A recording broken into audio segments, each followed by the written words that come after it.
Hi, I'm Beverley Birch. I'd like to introduce you to my new novel, Song Beneath the Tides. It's a love story, a ghost story and a thriller for YA readers, and it also has an adult readership.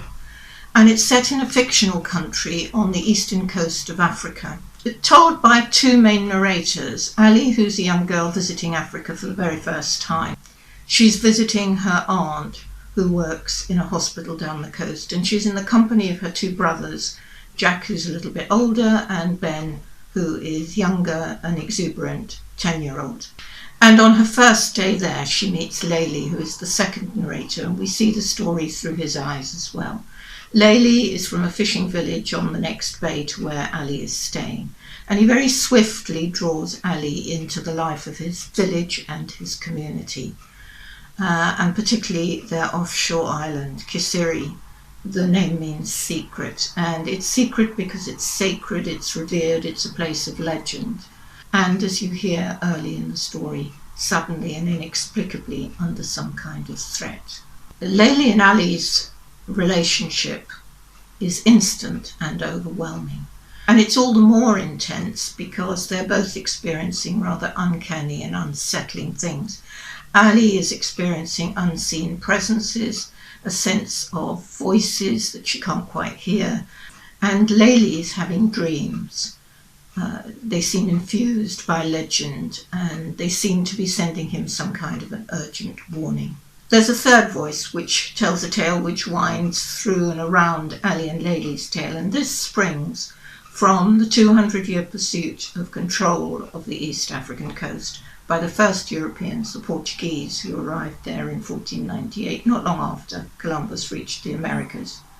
And it's a very savage and murky tale. And the relationship between these two stories is only gradually revealed. So in Song Beneath the Tides, what I'm imagining is that turbulent past rising as a kind of echo in the present, and the present mirroring the past.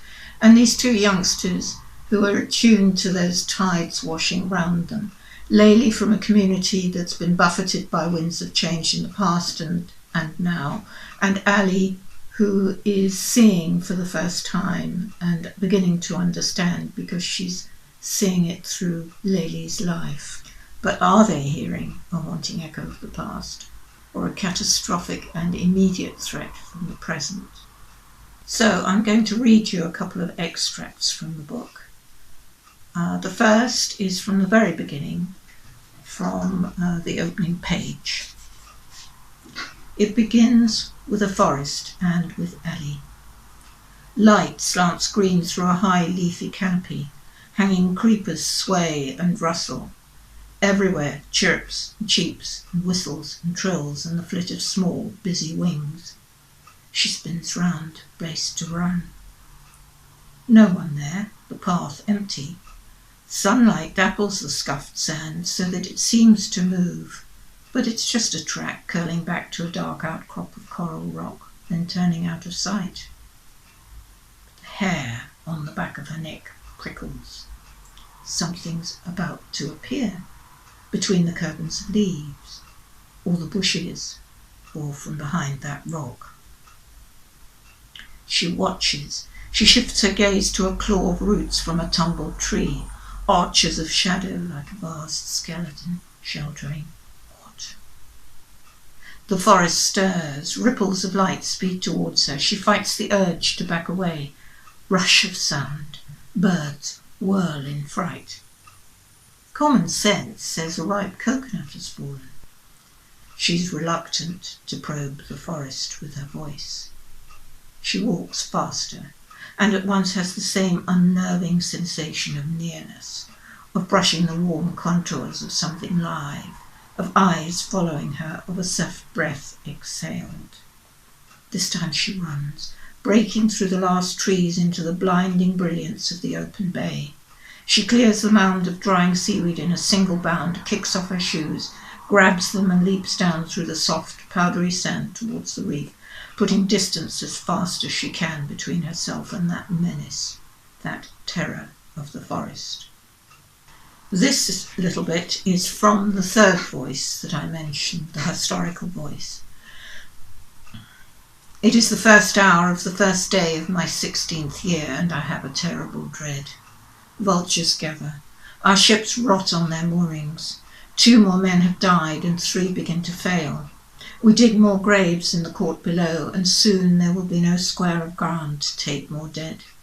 We should have burned the corpses, burned every man, woman and child who died. So my father said, even as he died. But we have no firewood. We have not eaten these 7 days. Only the children had the scraps of food we had saved, and now there is nothing. Where is hope? In the secret paths of the forest I fly to find her. Amid the green trees I see her. Her face is fierce. Her hair flames like the rising sun. The fever conjures her to me. It is the poison in me. I speak. I beg. She turns from me. Is there no hope left for any of us? The third extract comes from the thriller element in the novel. The hammering at the door came at 5 in the morning by Ali's watch. She'd been jolted awake by something minutes before. She lay in the dark, listening. Thump of feet running on the veranda. She jolted upright. The pounding shot her out of bed. Barefoot on the cold stone floor, she heard the urgent call of her aunt's name. She heaved open her bedroom shutters and recognized Huru's cousin, Saka. "Hurry," he urged. "Small ones are hurt. Terrible, terrible. Mzee Shaibu says come." "Who?" Their aunt burst out of the veranda doors, looking as if she'd dressed in her sleep. "How?" "These little children," panted Saka. "They tried to come to Shansa, but they are hurt, very bad. We see them when we are fishing for the lobster. They are in my house now." Minutes later they were bumping away from the house, slithering and jerking as they drove too fast over the alternating ruts and sand of the track. "Are they hurt really bad?" Ali whispered. Saka sucked breath between his teeth. "They are beaten, very beaten, and thrown away in the mangroves." Ali felt the blood drain from her face. She looked at Jack. "It's our fault." And just a little bit from Layli. Layli's thoughts were racing. "We must go to Kisiri. If we are there, they cannot be there. Even powerful men cannot steal Kisiri from us when all our feet are standing on it." In the afternoon haze, the little mound of land was becoming a pale ghost of itself. It seemed to him as if some part of the island's life was draining from it.